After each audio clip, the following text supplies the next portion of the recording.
went to the Vikings, so let's go to the Vikings here. You really think, because this was talked about during Super Bowl week in Minneapolis, that maybe he was the dark horse, that the Vikings would wipe their books clean of all three of the other guys and say, Kirk Cousins, come on down, stay in the NFC, and come in the hyper-competitive NFC North? Right. And look, let me take this, because I'll say that there's been some talk about would Cousins take less to go somewhere, because I know that there's a report out there from Rich Cimini with ESPN saying that the Jets are willing to pay whatever it takes for Kirk Cousins. The Jets are going to be strong suitors for Kirk Cousins. We had mentioned that for sure.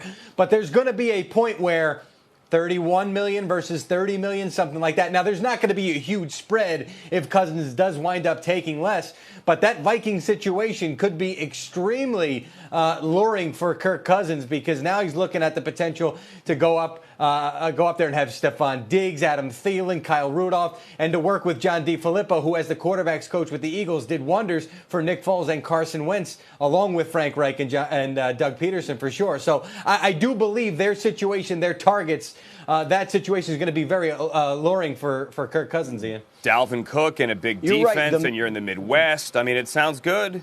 Right.